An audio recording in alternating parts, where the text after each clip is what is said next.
kasih Anda masih bersama saya di Indonesia Akhir Pekan. Merebaknya virus corona menjadi perhatian global, khususnya Indonesia. Adanya virus corona atau COVID-19 ini memberikan dampak yang signifikan baik ekonomi ataupun politik.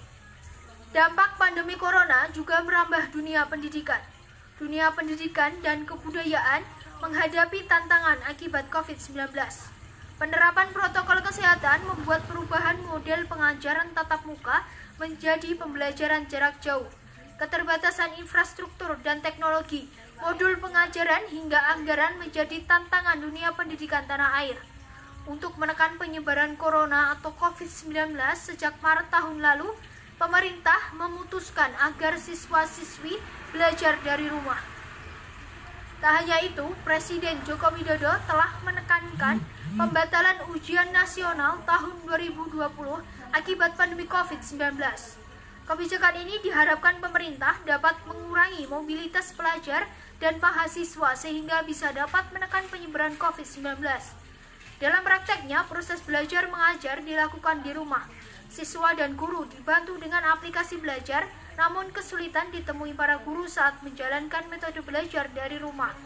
Belajar di rumah dinilai ampuh dalam memutus rantai penyebaran COVID-19, namun tak sedikit orang tua dan siswa yang kerepotan dengan kegiatan ini sehingga diperlukan kiat khusus. Di level pendidikan dasar, menengah, dan atas secara teknis, proses pembelajaran jarak jauh juga banyak mengalami kendala. Peserta didik dari keluarga yang tidak memiliki akses internet atau bahkan tidak memiliki handphone akan ketinggalan pembelajaran ketika tugas belajar yang disampaikan melalui aplikasi WhatsApp atau yang lainnya. Selain itu, dampak lain dirasakan oleh peserta didik dari belajar di rumah adalah beban belajar terlalu banyak. Karena itu, dengan belajar dari rumah, orang tua dituntut untuk memaksimalkan perannya dalam mendampingi putra-putrinya.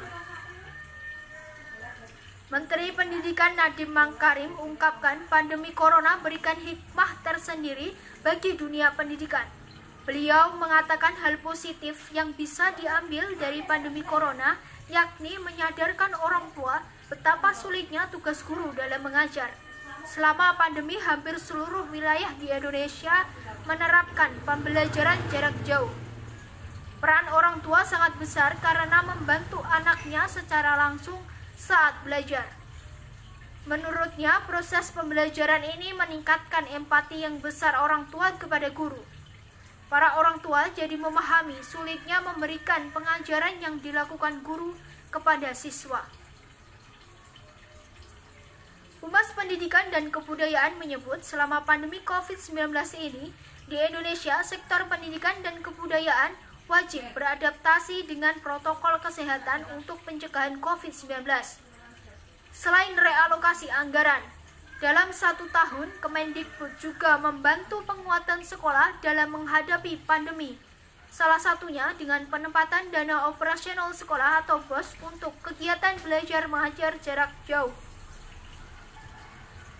Dalam mendukung kualitas sumber daya manusia yang berkualitas, Kementerian Pendidikan dan Kebudayaan selama 1 tahun telah menyalurkan bantuan tunai kepada 18,1 juta siswa dan 200.000 mahasiswa dalam program Indonesia Pintar.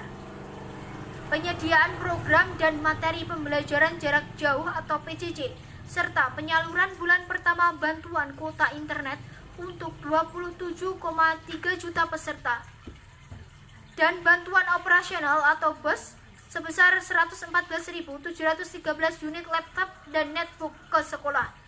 Dalam penguatan budaya, Kementerian Pendidikan dan Kebudayaan telah menyelenggarakan Pekan Kebudayaan Nasional, juga bimbingan teknis pertunjukan budaya secara virtual, pembinaan bahasa dan sastra, serta fasilitas bidang kebudayaan. Terima kasih perhatian Anda, tetap patuhi protokol kesehatan dan stay at home. Saya Ari Septia Palupi, pamit undur diri.